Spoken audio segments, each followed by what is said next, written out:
Lok Sabha vote একদম দোরগোড়ায়, আর ঠিক লোকসভা ভোটের আগে টাকা উদ্ধার কোলাঘাটে। একটু আগেই আপনাদেরকে দেখাচ্ছিলাম, উদ্ধার হয়েছে টাকা কোলাঘাটে, গাড়ি থেকে উদ্ধার প্রায় 7 লক্ষ টাকা। আমাদের প্রতিনিধি কনিষ্ক রয়েছে আমাদের সঙ্গে। কনিষ্ক, আমি জানতে চাইবো যে এত টাকা কোথা থেকে এলো এবং কোথায় যাচ্ছিল? কয়েকদিন আগেই আমরা এই খবর দেখিয়েছিলাম, ফলে এই কোলাঘাট থানায় ভোট যেহেতু দোরগোড়ায়, ফলে নাকা চেকিং চলছে এবং পূর্ব মেদিনীপুরের প্রবেশদ্বার, তার পাশাপাশি বিভিন্ন রাজ্যে যাওয়ার কিন্তু এই 16 নম্বর জাতীয় সড়ক কিন্তু যথেষ্ট একটা ভাইটাল জায়গা।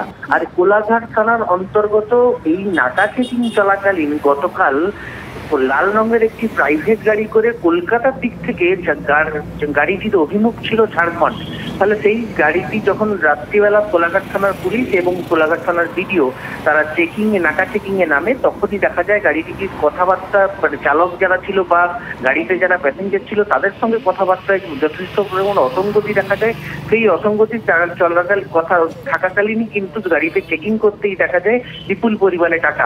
কয়েকদিন আগেই উদ্ধার হয়েছিল প্রায় 20 লক্ষ টাকা, এবং তারপরেই দেখা গেল গতকাল রাতে আবারও সেই টাকা উদ্ধারের ঘটনা। সেই টাকার পরিমাণ প্রাথমিকভাবে বিডিওর পক্ষ থেকে এখনো জানা গেছে যে 7 লক্ষ টাকা ছিল, এবং সেই টাকা নিয়ে কোথায় যাচ্ছিল, কি বিষয় ছিল, সেই সমগ্র বিষয় কিন্তু কোলাঘাট থানার পুলিশ তদন্ত করে দেখছে। ধন্যবাদ তোমাকে।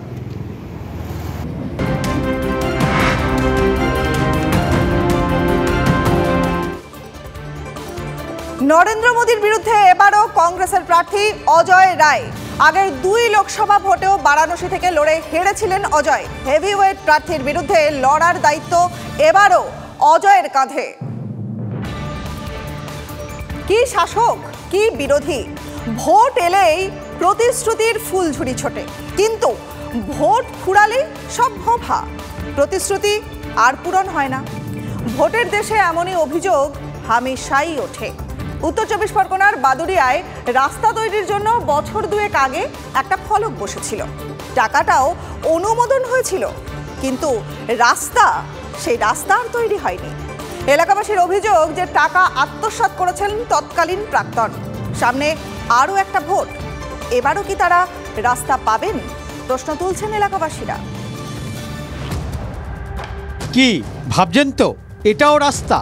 হ্যাঁ, এই ভাঙাচোরা পথ দিয়েই বছরভর যাতায়াত করেন শয়ে শয়ে মানুষ। শীত গ্রীষ্ম তাও কোনো মতে হাঁটাচলা করা সম্ভব হয়, কিন্তু বর্ষা এলেই 1 হাঁটু জল, চলাচলের অযোগ্য হয়ে ওঠে এই রাস্তা। ছবিটা বাদুড়িয়ার ফুলরডাঙ্গা গ্রামের নয়াবস্তিয়া মিলন গ্রাম পঞ্চায়েতের অধীনে পড়ছে। এলাকাবাসীর দাবি মেনে বছর 2 আগে ঢালাই রাস্তার তৈরির সিদ্ধান্ত নেয় স্থানীয় গ্রাম পঞ্চায়েত। সেই মতো ফলকও বসে। তখন গ্রাম পঞ্চায়েতের প্রধান ছিলেন তৃণমূলের খায়রুল ইসলাম তপন। ঢালাই রাস্তা তৈরির জন্য 3,25,000 টাকার অনুমোদন হয়। ব্যাস, এই পর্যন্ত। তারপর আর রাস্তা হয়নি। এর মাঝে পঞ্চায়েত ভোট হয়ে গেছে। নতুন প্রধান হন তৃণমূলের সঞ্জীব মণ্ডল, কিন্তু মানুষের দুর্দশা কমেনি। কি বলছেন এলাকাবাসী দেখুন। টাকা পুরো স্যাংশন হয়ে গেছে, যাওয়ার পরে প্রধান তুলে খেয়ে নিয়েছে 3.5 লক্ষ মতন টাকা। এই টাকাটা কি হলো? প্রধান খেয়ে নিয়েছে। আমরা খুব কষ্টে আছি এখানে। মানে বর্ষার সময় আমাদের এখানে যাওয়া যায়। বর্ষা আসলে এখানে হাঁটু সমান পানি থাকে, এখানে তো যাওয়া যায় না, পায়ে এমনকি ঘা হয়ে যায়। ভোট কী জন্য মারা আছে, কেন হবে, রাস্তা হবে এইটাই জানি। কাজ হয়নি না, এই বোট মারা রয়েছে, অথচ কাজ হয়নি। এই রাস্তার কাজ হওয়ার দরকার। শুধু এলাকাবাসী নন, স্থানীয় সিপিএম নেতৃত্বের অভিযোগ রাস্তা তৈরির টাকা আত্মসাৎ হয়েছে। এই রাস্তায় মানুষজন যাতায়াতের অযোগ্য। গ্রামবাসীরা যে কথা বলছে যে টাকা আত্মসাৎ হয়েছে, তার সাথে আমরাও একমত যে টাকাটার কাজ না করে টাকা পঞ্চায়েত প্রধান সহ অন্যান্য পঞ্চায়েত সদস্য আত্মসাৎ করেছে।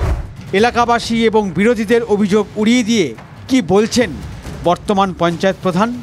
বিভিন্ন সমস্যার জন্য কাজটা হয়নি, কী কারণে হয়নি সেটাও আমি বিগত যে প্রধান ছিলেন তার কাছে আলোচনা করে আমি খতিয়ে দেখব।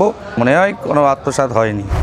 রাস্তা তৈরির সমস্যা যদি থাকে তাহলে তার সমাধান হচ্ছে না কেন, এই প্রশ্ন তুলেছেন গ্রামবাসীরা। তাদের একটাই দাবি, পাকা রাস্তা হোক এলাকায়। বসিরহাট থেকে অর্ণব ব্রহ্মের রিপোর্ট, TV9 বাংলা।